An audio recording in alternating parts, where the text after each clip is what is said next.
Setelah kita tahu dijelaskan sama Moses tentang detail pernak-pernik yang ada di dalam katedral, kita kembali ke cerita yang katedral ya. Jadi bangunan katedral ini dibangun tahun 1921. Nah, cuman dalam pembangunan katedral ini sebenarnya pada waktu itu banyak kritik. Kritiknya itu ditulis lewat koran pada waktu itu.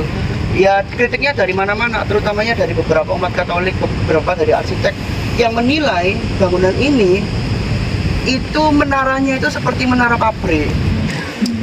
Karena apa? Karena mereka membandingkan dari gereja Kepanjen. Kepanjen kan bergaya gotik. Nah, mereka kaget ketika di gereja baru ini. Mereka bilang terkesan tergesa-gesa dalam membuat dalam membangun gereja, karena jangka waktunya 1 tahun. Meskipun pemilihan tempatnya lama, karena mereka, tapi di sisi lain pastoran saat itu juga didesak oleh warga kota. Jemaat, ayo bangun segera, ini kita butuh, karena mereka yang tinggal di daerah sini akan jauh banget. Oh iya, kalau mereka setiap minggunya harus ke Panjen. Bayangkan dari sini kondisinya di tahun 1920-an ya ada lampu sih, cuman ya jauh aja, harus naik kereta kuda paling setengah jam atau paling banter 20 menit jalan. Jadi seperti itu.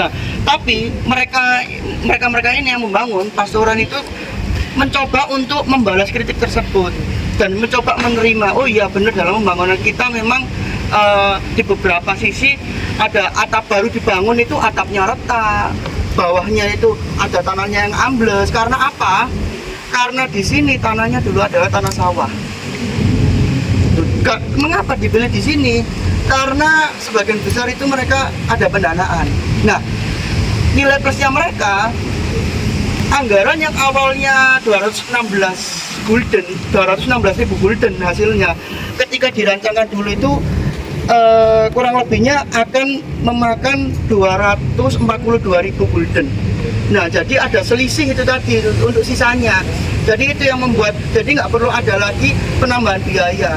Nah, setelah dibangun ini tadi, ini berdiri, ini bisa menampung satu gedung ini 900 jamaah, hampir 1.000 jamaah untuk menangani di sekitar ini. Nah, dan perubahannya unik. Yang babat alas Katolik di Surabaya itu pastor-pastor dari Yesuit, Father Elzen dan Palings. Mengapa Father Elzen didatangkan, Ordo Yesuit didatangkan? Karena pada saat itu Katolik ada, tapi secara jamaah, secara keimanan itu masih belum. Kultur di gerejanya itu masih belum terbentuk. Ada lagi anak-anak yang dibaptis, ternyata anak-anaknya itu asal-usulnya nggak jelas. Jadi meskipun Katolik ada banyak umat-umat Katolik, tapi keimanannya masih belum tebal, masih belum baik. Paus Father Elzen lah, Yesuit didatangkan, babat alas di sana. Mereka membentuk kultur lagi Yesuit, terus selama beberapa tahun sampai tahun 1923 bangun ini juga Yesuit lagi, bangun ini segala macam. Merasa Kepanjen dan Darmo sudah beres, ini udah oke nih. Ini kalau kita lepas, pastor Yesuit undur diri. Dia mundurkan diri, bukan mengundurkan diri, tapi menyerahkan kepada pastor-pastor dari Lazaris dari Malang. Diserahkan ke Ordo Lazaris yang dari Malang, dan mereka upacaranya di sini ribuan jamaah tumpah ruah sampai ke jalan-jalan di sini. Bahkan nggak hanya umat Katolik, umat Muslim pun, bupati-bupati datang semua. Karena apa? Karena Yesuit dalam penyebaran ajaran Katolik, mereka lebih ke nggak hanya menyebarkan secara agama, secara benar-benar agama, tapi mereka juga ada kemanusiaan, mereka juga ada bakti sosial. Dan dari situlah banyak, ketika Yesuit undur diri dari Surabaya, orang-orang pada nangis-nangis semua, dan baru diganti pastor-pastor dari Lazaris, didatangkan 5 dari Malang, dan akhirnya melanjutkan di tahun 45 perang, pecah perang, beberapa bangunan rusak. Di tahun 65 ini dibom, digranat sama salah satu anggota PKI masa itu. Sebelum tahun 65, tahun 64, 63-an dilempar granat. Di tahun 70 dibangun ini pos satpam itu. Bangun pos satpam yang sebelumnya satpamnya cuma dia nggak ada tempat untuk berteduh, berjaga, ya terserah mereka. Kadang-kala di sini, kadang-kala di luar. Tahun 70 dibuatkan. Nah, ada masalah lagi. Kendaraan makin banyak tahun 70-an. Jalan ini belum diaspal. Jalannya belum sepenuhnya diaspal, ini belum sepenuhnya di paving atau diaspal. Jadi debu tok, debu semua ketika kendaraan lalu lalang. Apalagi pas hujan becek. Tahun 80 dapat sumbangan di aspal semuanya di aspal. Akhirnya di tahun tersebut dibangunlah beberapa bangunan-bangunan sebelah sana, dibangunlah toko buku segala macam. Akhirnya di tahun 90-an mereka udah mulai bisa masang air conditioner, membeli alat-alat untuk peribadatan seperti proyektor segala macam, baru sampai sekarang sudah established seperti ini. Tapi kedengeran ya suaraku ya? Oke, sip. Nah, jadi itu jadi yang sebenarnya Pontius Pilatus sendiri nggak mau menghukum mati karena dia merasa orang ini nggak bersalah. Cuma karena dalam masa itu dia kayak ditekan massa, ditekan oleh beberapa para pemuka agama Yahudi yang meminta mereka dihukum mati, disalibkan. Ya sudah, akhirnya dia nggak bisa melawan massa, takutnya daripada menimbulkan krisis politik, bisa dia dipecat dari posisinya sebagai seorang gubernur pada masa itu, ya teman-teman. Makanya akhirnya dia teruskan dihukum mati, diserahkan pada massa. Terus dia ke presiden berikutnya, kalau besar, dia nama Yesus mulai mengambil salib, ya dia mulai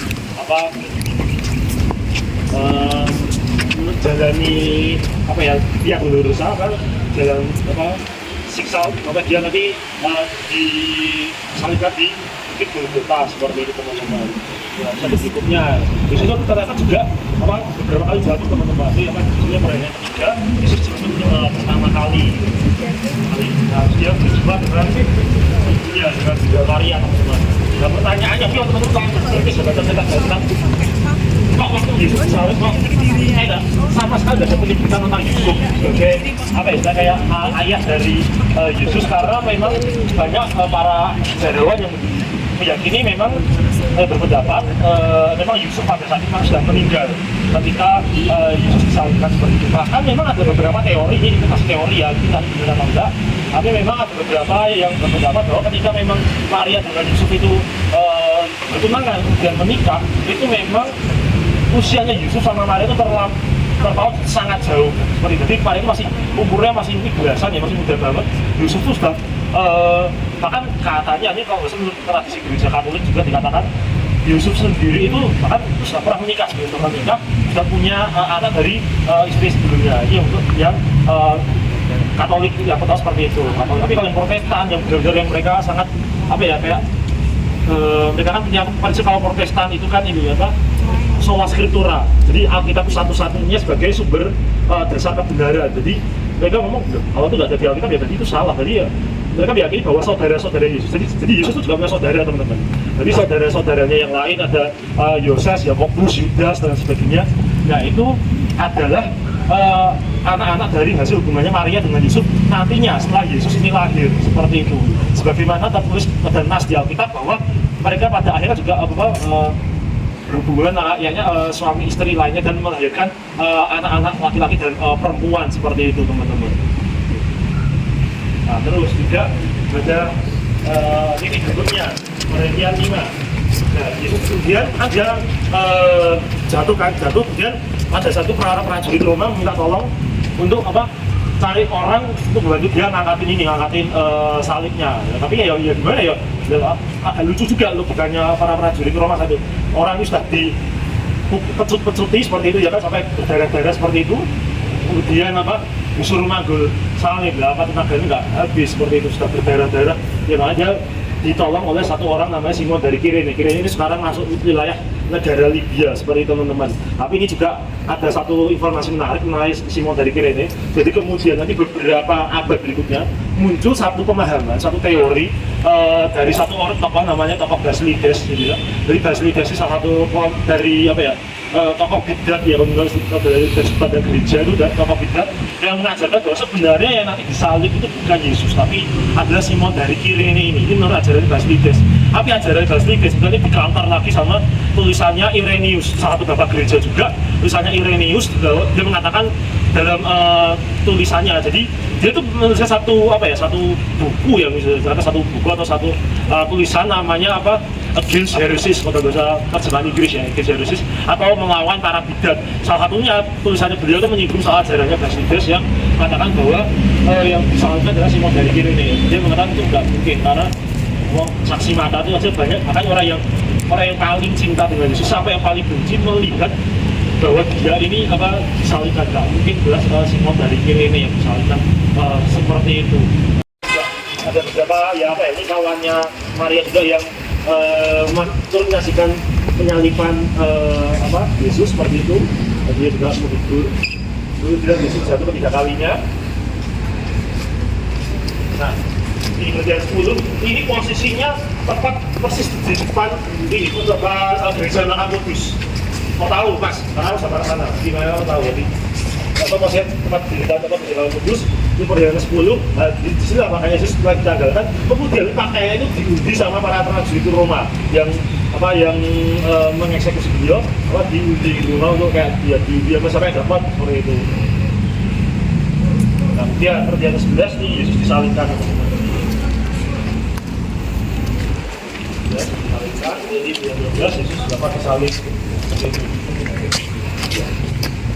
Ada yang enggak itu kelihatan ya, kalau lihat Yesus dari sini. Ya, jadi Yesus dapat disalib. Ya, disalib, bisa diturunkan dari salib. Itu lokasi tempat beliau dibaringkan, itu jasa dibaringkan itu sampai sekarang di gereja Makan Kudus masih ada. Misalnya gereja kayak spot orang berdoa pada umumnya gitu. Situ. Nah, kemudian terakhir Yesus dimakamkan. Bagaimana beliau dimakamkan di sebuah semacam kayak gua yang memang belum pernah terpakai milik keluarga Yusuf dari Arimatea. Jadi Yusuf dari Arimatea ini dia orang kaya, gitu, orang kaya yang menyediakan kuburan milik keluarganya untuk yang kemudian waktu kosong pernah dipakai untuk memakamkan jasadnya Yesus. Dan yang mana semua dari perhentian 14 ya, sorry, ya 14, terus ada satu lagi itu 14 sampai perhentian 11. Ini posisi semua ini ada di dalam gereja Makan Kudus seperti itu teman-teman.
HKI Paroki, El sama Paroki, SMTB Santa Maria Tabrit Selati Paroki. Nah, jadi mas beberapa paroki dalam satu wilayah itu membentuk sebuah wilayah administratif yang disebut keuskupan. Nah, dari antara setiap paroki ini dari sebuah keuskupan pasti ada satu yang ditentukan sebagai di mana uskup itu memerintah sebuah keuskupan. Nah, itu yang jadi lokasi uskup pemerintah ini yang disebut katedral.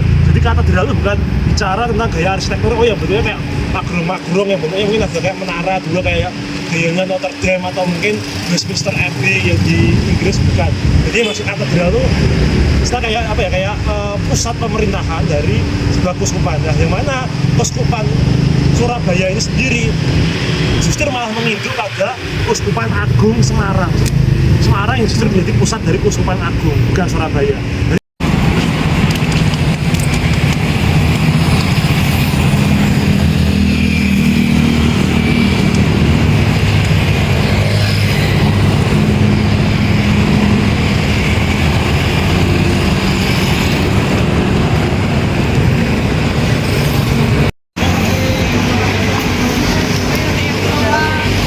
Santa Maria dan negara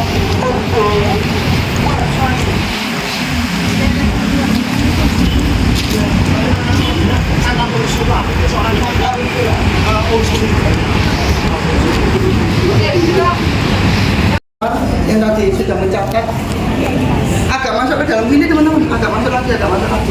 Nah, agak masuk lagi, udah masuk semua.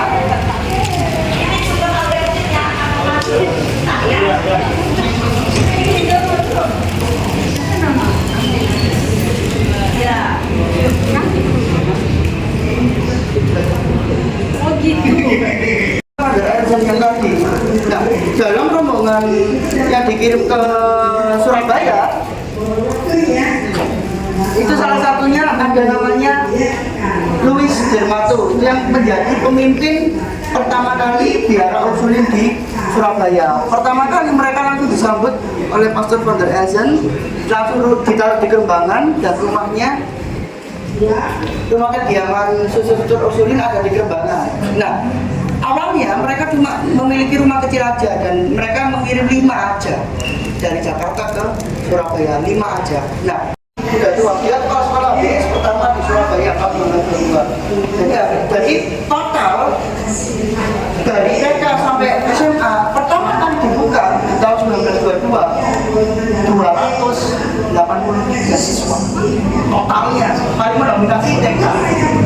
Dan di sini banyak kalangan Eropa murni, Indo Belanda juga, kalangan Pribumi juga yang Katolik. Jadi benar-benar melayani umat seperti itu. Ini sekolah yang pertama. Beda. Dulu HBS itu bukan HBS, itu kalau sekarang SMA. Jadi ini HBS sama HBS di sana HBS milik pemerintah. HBS itu SMA. Burger School. Burger School. Nah, ini salah satu contoh mereka pernah lagi ngajar bersama Mas HBS.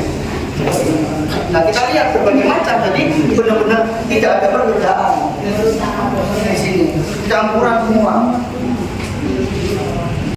Dulunya, Selasanya itu sampai ke sana.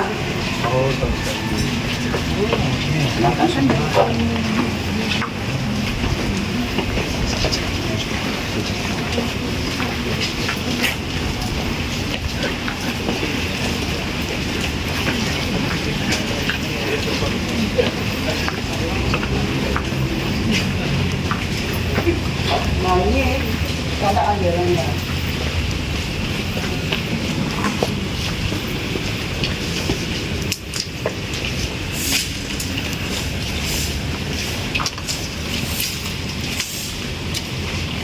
Ini pendiri dari Ordo Ursulin, Santa Angela de Merisi. Salah satu pendirinya dari Ordo Ursulin, dia awalnya Ordo Ursulin itu dibuat tahun 500-an. Nah, banget 500. Dan dia pada awalnya itu dibuat di Italia. Di Merisi itu salah satu kota di Italia, dan hanya 28 suster. Pada umumnya, suster pada saat itu nggak punya biara.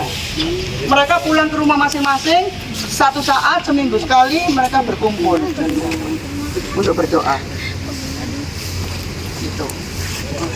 Kembali sampai ke Indonesia, Hindia Belanda, dan itu atas permintaan komunitas Katolik yang ada di Indonesia. Akhirnya dia berkembang dan sekarang dan ini kebetulan perayaan Uni Roma. Ya, sepanjang tahun dirayakan Uni Roma, setiap bulannya, bukan setiap bulan, beberapa bulan akan diadakan donor darah. Salah satunya hari ini perayaan Uni Roma. Apa itu Uni Roma? Karena dulu Ordo Ursuline ya, sebelum Uni Roma di tahun 1800 itu terpecah. Ada banyak cabangnya di seluruh dunia, cuma tidak ada satu kepemimpinan. Dibuatlah Uni Roma atas restu Paus yang Paus Leon yang ke-13.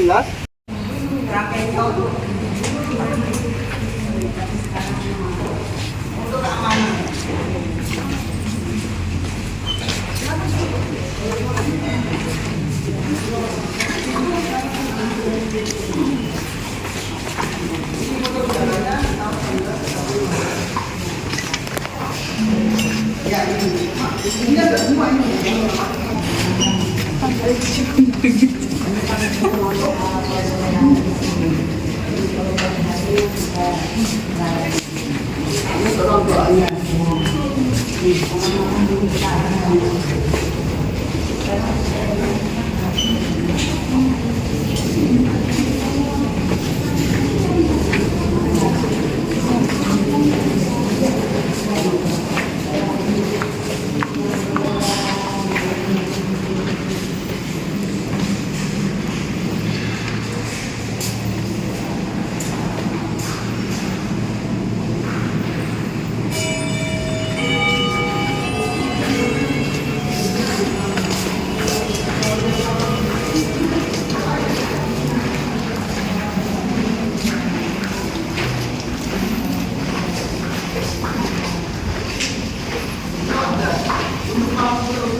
Kalau penasaran sama itu sebenarnya dimakamkan di sini namanya siapa saja, itu nggak cuma 10 atau mungkin 15 orang itu loh jumlah itu loh yang nama dimakamkan.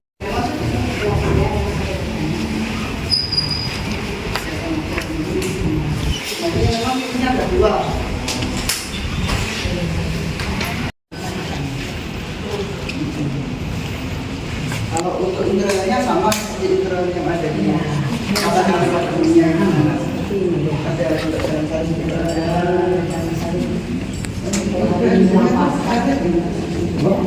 jalan-jalan